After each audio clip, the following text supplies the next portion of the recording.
प्यारे बच्चों, मरहबा kids cartoon stories में खुश आमदीद। आज की कहानी स्टार्ट करते हैं।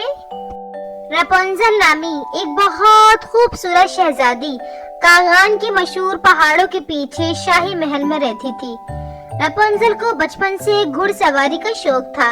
इसका दुनिया का सबसे पसंदीदा काम घोड़ों के साथ वक्त बिताना था। यूं तो शहजादी के पास कई इकसाम के घोड़े थे, मगर इसका पसंदीदा खूबसूरत रंगों से बना यूनिकॉर्न था। वो उसके साथ घंटों बैठी इसकी देखभाल करती, खाना खिलाती और इसकी सवारी करती। यूनिकॉर्न की सवारी किसी शाही सवारी से कम नहीं थी। इसके ऊपर जब शहजादी बैठती तो वह इसे अक्सर आसमानों की सैर करवाता, उसे दुनिया के किसी भी कोने में ले जाता। यूनिकॉर्न को कुदरत की तरफ से उड़ने की सलाहियत से नवाजा गया था। शहजादी रपुंज़ल और यूनिकॉर्न अक्सर मुख्तलिफ जगहों पे जाते और वहाँ के हसीन नजारों से लुत्फ अंदोज होते। एक दिन रपुंज़ल ने यूनिकॉर्न से पूछा, मेरे दोस्त, तुम आसमानों में कितना ऊपर तक उड़ सकते हो? यूनिकॉर्न ने मुस्कुराते हुए कहा, मैं शहजादी को बादलों से ऊपर चमकते हुए चांद की सैर करवा सकता हूँ। यूनिकॉर्न की बातें सुनकर रपुंज़ल को बिल्कुल यकीन न आया। इसे लगा यूनिकॉर्न इससे मजाक कर रहा है। यूनिकॉर्न ने रपुंज़ल को अपनी कमर पे बिठाया और दूर ऊपर आसमानों की तरफ तेजी से उड़ान भरने लगा। रपुंज़ल को अपनी आंखों पे यकीन न आया। वो पहली बार इतना ऊंचा उड़ रही थी।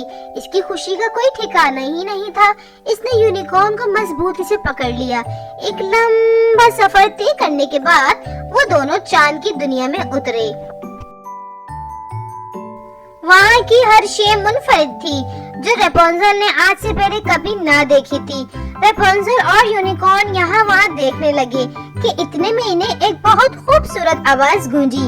चांद की दुनिया में खुश आमदीद। रपुंज़ल और यूनिकॉर्न ने मुड़कर आवाज की जानिब देखा। वहाँ एक बहुत खूबसूरत, हसीन, चमकती हुई ग्रे रंग की दिलकश परों वाली चांद की परी खड़ी थी। रपुंज़ल ने चांद की परी से मिलकर कहा, मुझे आपसे मिलकर बहुत खुशी हुई। चांद की परी ने इन्हें बताया, ये दुनिया जब से बनी है मैं यहाँ रहती हूँ। यहाँ की हर शे मेरी पसंद की है। मुझे चांद की रोशनी और इसकी चमक, इसकी खुशबू बहुत पसंद है। चांद की परी ने इन्हें बताया कि मैं तुम्हारी जमीन पर रात के वक्त चांद की रोशनी भेजती हूँ, जिससे जमीन के इंसान लुत्फ अंदोज होते हैं। चांद की परी ने चांद पे रहने वाले मुख्तलिफ एलियन से रपुंज़ल और उसके दोस्त यूनिकॉर्न की मुलाकात करवाई। रपुंज़ल उनसे मिलकर बहुत खुश हो रही थी। चांद की परी ने रपुंज़ल को रेनबो परी से मिलवाया, जो चांद की गिर्द बारिश के बाद रेनबो की रोशनियां बिखेरती है। रेनबो परी रपुंज़ल को एक बहुत खूबसूरत रंगीन ताज गिफ्ट में दिया। चांद की परी मजीद आगे निकली। इसने रोशन परी से रपुंज़ल को मिलवाया, जो सुबह होते ही जमीन पर उजाला कर देती है। रोशन परी ने रपुंज़ल को खुश आमदीद कहा और उसे अपने हसीन रोशन नजारे दिखाए।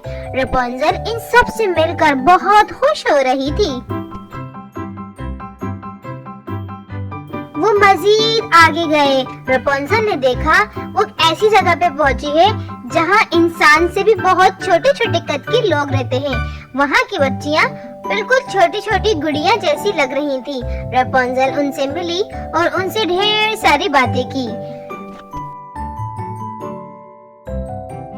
चांद की खूबसूरत परी रपुंज़ल को मजीद आगे लेके गई। उन्होंने रपुंज़ल को सूरजमुखी के फूल की परी से मिलवाया, जो अपने बाग के फूलों की देखभाल का काम सरअंजाम दे रही थी। सूरजमुखी की परी ने रपुंज़ल को खुश आमदीद कहा और उसे तोहफे में एक सूरजमुखी का फूल दिया। रपुंज़ल सबसे मिलकर बहुत खुश हो रही थी। फिर इसने आखिर में सबसे अलविदाई मुलाकात की और अपने दोस्त यूनिकॉर्न के साथ वापस घर की जानिब लौटी। घर आके रपुंज़ल ने दिए गए तोहफे से रंगीन ताज तो अपने सर पे लगा लिया और सूरजमुखी का फूल अपने कमरे की मेज पे सजा लिया। ये सफर इसकी जिंदगी का सबसे हसीन सफर रहा। रपुंज़ल सच में बहुत खुश थी। इसने अपने दोस्त यूनिकॉर्न का दिल से शुक्रिया अदा किया, जिसने उसे एक खूबसूरत चांद की दुनिया दिखाई। जी तो प्यारे साथियों, अगर आपने अभी तक हमारा चैनल सब्सक्राइब नहीं किया तो वीडियो को लाइक और चैनल को सब्सक्राइब कर दीजिए, ताकि नई आने वाली वीडियो सबसे पहले आपको ही मिले। प्यारे बच्चों, इसी तरह की मजे मजे की कहानियाँ सुनने के लिए वीडियो को लाइक और चैनल को सब्सक्राइब करें। ज्यादा से ज्यादा अपने दोस्तों में शेयर करें। अगली कहानी का इंतजार करें। अपना बहुत ख्याल रखें। जब तक के लिए अल्लाह हाफिज।